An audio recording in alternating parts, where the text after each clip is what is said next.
The Appalachian Mountains have a way of making you feel small. The ridges stretch on forever.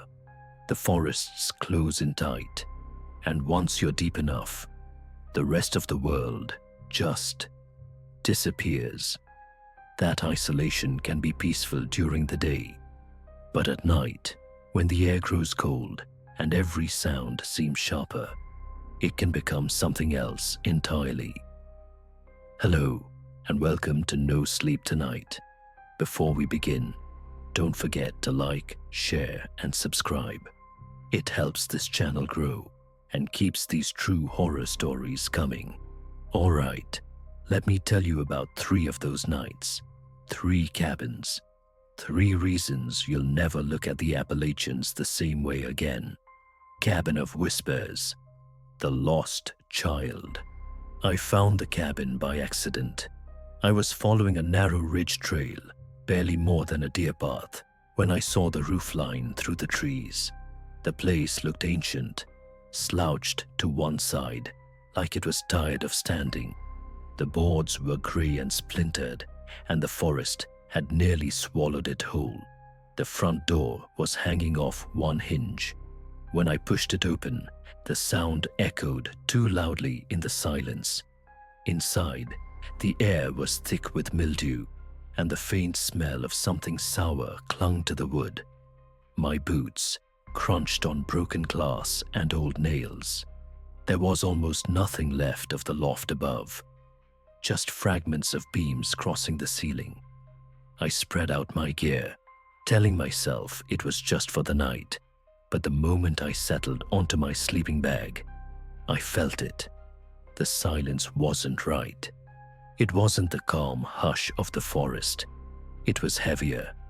It pressed in on me, filling my ears until I could hear my own pulse. Then came the sound. Footsteps. Light, quick, running across the loft above me. I froze, staring at the broken beams. There was no floor left, nothing anyone could walk on. But the steps kept moving, back and forth, like a child playing. I shone my flashlight upward, but the beam only caught dust spiraling slowly to the ground. Out of the corner of my eye, I thought I saw something dart into the shadows. A flicker, small and fast, gone the instant I turned my head. The air grew colder. My breath fogged in front of me, even though it hadn't been that cold outside. That's when the whisper began. Faint at first, like wind slipping through cracks in the wall. But it wasn't wind. It was words. A child's voice, broken and close, right against my ear. "I'm still here." I jerked upright, heart hammering. My flashlight shook in my hand as I swept it across the cabin. Empty, completely empty. But the whisper didn't stop. It grew louder, repeating, circling me. "I'm still here." Over and over. I couldn't take it. I grabbed my pack without even buckling it shut and ran into the trees. I didn't stop until the sky lightened with dawn, and even then, the words followed me, echoing in my head with every step. The forest's embrace. A hunter's haunting. It took me half a day to find this cabin. Locals told me hunters had built it decades ago, but nobody stayed there anymore.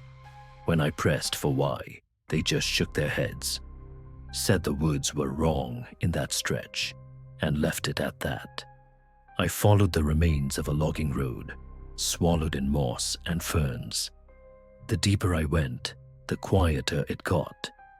By the time the cabin appeared between the trees, the silence felt thick, like I had already stepped into a place set apart from the rest of the forest. At first, the cabin almost felt welcoming, sturdier than the ridge shack. 4 log walls still square, roof intact, even the chimney standing tall. Inside was one big room, a fireplace blackened with soot, a rough-hewn table, no broken beams overhead, no gaping holes in the floor. I thought, maybe I could actually get some sleep. The first things that happened were small. I left my lantern on the table, when I went to check outside, and when I came back, it was on the floor. I picked it up, told myself I'd set it wrong. Later, when I dozed for an hour, I woke to find my hunting knife across the room. I could picture exactly how I'd laid it beside me, handle just inches from my hand. Now it was 20 feet away. I told myself I'd been careless. Maybe I'd knocked them without realizing. The explanations felt thin, but I needed them. Then the silence hit. Not normal quiet, but absolute stillness. No crickets, no owls, not even the wind in the trees. Just a flat, pressing nothing that made my ears ring. I gripped my flashlight, walked to the window, and swept the tree line. The beam cut across rows of trunks, thick and unmoving. Nothing, just trees. But the feeling didn't leave. It only dug deeper, until every hair on my arm stood up. I forced myself back to the table, tried to focus on something ordinary. I pulled the knife back to me, set it to the whetstone. The scrape of metal on stone gave me a rhythm, something normal to cling to. That's when I saw it. Not in the doorway, not in the shadows, in the reflection of the blade. A tall figure, standing directly behind me. The sight locked my lungs. I spun around so fast the chair toppled. Nothing, just the empty room and the glow of the lantern. But the air had changed. Heavy, suffocating. The walls seemed to press closer, the shadows darker. I gripped the knife until my knuckles hurt. Then the footsteps started. Outside, circling the cabin, slow, deliberate. Gravel crunching, twigs snapping under weight. A steady pace moving around the walls. I held my breath, listening. They stopped at the window, just feet away from where I stood. I couldn't see anything. Then the lantern slid across the table. Not toppled, not bumped. It slid slow and steady, as if a hand unseen had pushed it. That broke me. I grabbed my pack, left half my gear behind, and bolted out the door into the narrow road. My flashlight beam jerked and jumped as I ran. Every few steps, I heard the crunch of leaves in the woods beside me, keeping pace, never falling behind. By the time I saw dawn bleeding into the trees, my lungs were burning and my legs felt like they'd snap. I made it to the truck, slammed the door, and locked it, even though I knew a lock meant nothing against whatever I'd just left behind. But here's the part that still gets me. Even in the truck, with the engine running, I didn't feel alone. I sat there gripping the wheel, refusing to look in the rearview mirror, because I knew if I did, I'd see it. The figure, tall, still, watching me, and maybe it never left. The locked cabin, the cabin I found, was deeper than any others. The trail that led to it was barely there anymore. Just a faint line, swallowed by undergrowth. The branches closed in so tight that half the time I had to duck or push them out of my way. By the time I saw the cabin, dusk had already started to settle, and the forest was going quiet in that unnatural way I'd already learned to hate. At first glance, the place didn't look abandoned. The roof was still intact, the logs stacked tight. The windows weren't broken. The door stood straight, not hanging like the others. It almost looked cared for. I walked up to the porch, testing the boards under my weight. They creaked but held. I reached for the door handle, expecting it to swing open like every other forgotten shack I'd come across. But it didn't. The handle wouldn't move. Locked from the inside. That stopped me. Who locked a cabin like this in the middle of nowhere? I circled it, running my flashlight along the seams.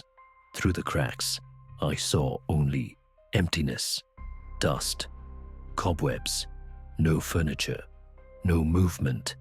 Nothing that suggested anyone had been there for years.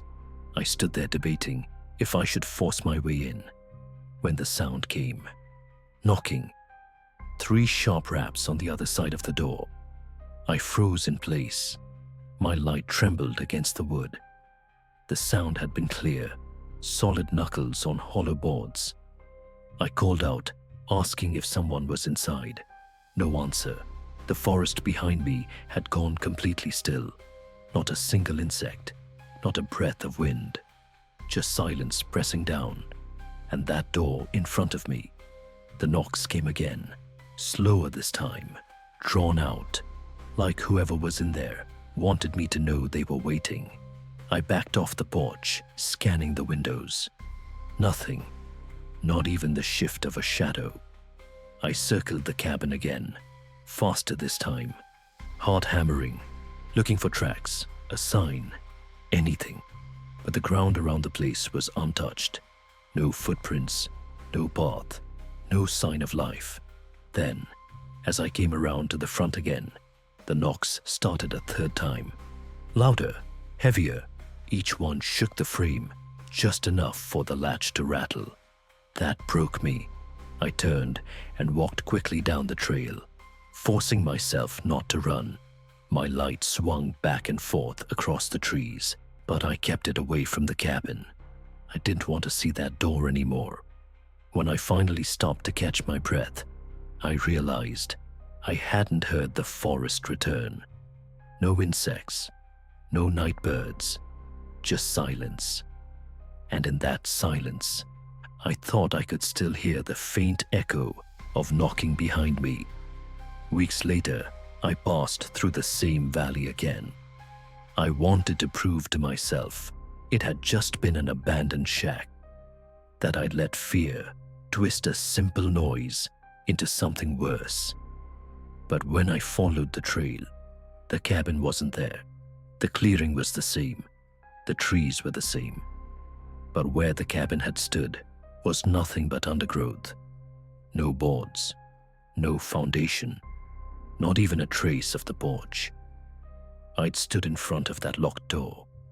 I'd heard the knocks with my own ears. And now the whole place was gone. These were just 3 stories, but they prove one thing. You don't need legends or monsters for horror. Sometimes the scariest part of a night in the woods is realizing you might not be alone in that cabin. Thanks for watching No Sleep Tonight. I'll see you in the next video. And until then, sleep well.